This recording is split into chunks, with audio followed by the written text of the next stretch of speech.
La mémoire de l'eau. L'eau peut-elle garder une trace de ce qu'elle a rencontré? Et si l'eau avait une mémoire? Cette idée peut sembler incroyable.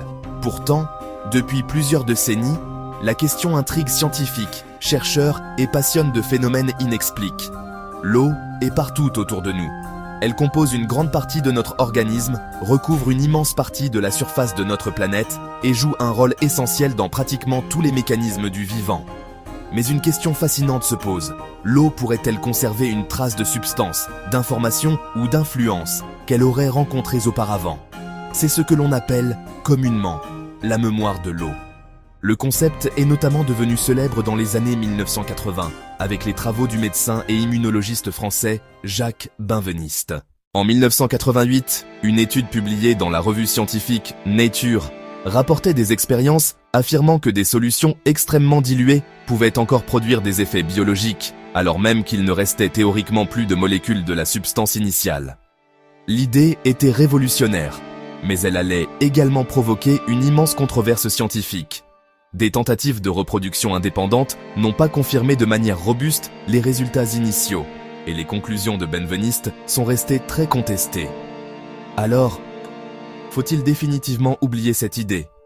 Pas si vite, car l'eau possède réellement des propriétés physiques et chimiques particulièrement étonnantes. Les molécules d'eau ne sont pas immobiles. Elles interagissent en permanence entre elles grâce à des liaisons hydrogènes. Ces interactions changent constamment. L'eau peut donc former, pendant des périodes extrêmement courtes, différentes configurations moléculaires. Certains chercheurs se sont demandé si ces structures pouvaient être influencées par leur environnement. Température, pression, champs électriques, surface de contact, impureté ou encore présence d'autres molécules. Tout cela peut modifier les propriétés de l'eau. Mais cela signifie-t-il que l'eau possède une véritable mémoire, comparable à celle d'un ordinateur? À ce jour, la science ne dispose pas de preuves solides permettant d'affirmer que l'eau conserve durablement une information spécifique après disparition de la substance qui l'a influencée. C'est une distinction importante. Car une chose est certaine, l'eau peut changer de structure et de comportement en fonction de son environnement. Une autre affirmation, beaucoup plus extraordinaire, consiste à dire qu'elle pourrait conserver durablement une information ou une empreinte d'une substance disparue. Cette deuxième idée n'est pas établie scientifiquement, et pourtant, le concept continue de fasciner. Pourquoi? Peut-être parce que l'eau occupe une place particulière dans notre imagination. Depuis l'Antiquité, elle est associée à la purification, à la vie et à la transformation. Dans de nombreuses traditions spirituelles, l'eau est utilisée pour les bénédictions, les rituels et les cérémonies. Certains pensent même que l'eau pourrait être sensible aux paroles, aux émotions ou aux intentions humaines. Des expériences populaires ont notamment affirmé que des mots positifs ou négatifs pouvaient modifier la structure des cristaux de glace. Ces travaux sont souvent associés au chercheur japonais Masaru Emoto. Ces photographies de cristaux ont connu un immense succès dans le monde entier. Mais là encore, les méthodes utilisées et les conclusions tirées de ces expériences ont été fortement critiquées par la communauté scientifique. Alors, où se trouve la vérité? Peut-être faut-il accepter de séparer deux domaines. D'un côté, ce que la science a démontré. De l'autre, les hypothèses, les expériences controversées et les interprétations spirituelles. La véritable question n'est peut-être donc pas simplement « L'eau a-t-elle une mémoire ?»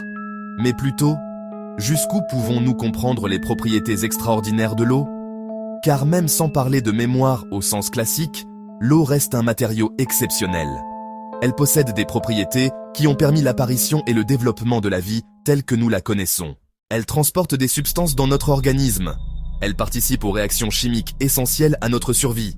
Elle façonne les paysages. Elle influence le climat. Et elle circule depuis des milliards d'années à travers le cycle de l'eau. La même eau que nous buvons aujourd'hui a probablement déjà traversé des océans, des nuages, des glaciers, des rivières, et peut-être même été présente dans des organismes vivants il y a des milliers ou des millions d'années. Alors, lorsque nous regardons un simple verre d'eau, nous regardons peut-être quelque chose de beaucoup plus complexe qu'il n'y paraît. Une substance simple en apparence, mais dont les propriétés continuent d'être étudiées par les scientifiques. La mémoire de l'eau reste donc une question fascinante. Une réalité scientifique établie? Non, pas à ce jour. Une hypothèse qui continue de susciter des débats et des interrogations? Oui, et c'est précisément ce qui rend le sujet aussi passionnant. car dans le domaine de la science comme dans celui des phénomènes mystérieux, certaines questions méritent parfois d'être posées avant même que nous ayons toutes les réponses. Alors, l'eau possède-t-elle réellement une mémoire ?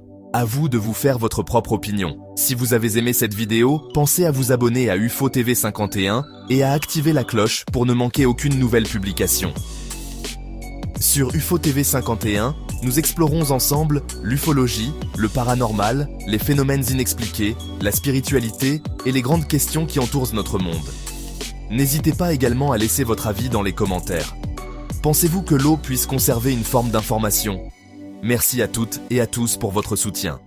Abonnez-vous à UFO TV 51, partagez cette vidéo et rendez-vous très bientôt pour une nouvelle enquête aux frontières de l'inexpliqué. UFO TV 51. Ouvrons ensemble les portes du mystère.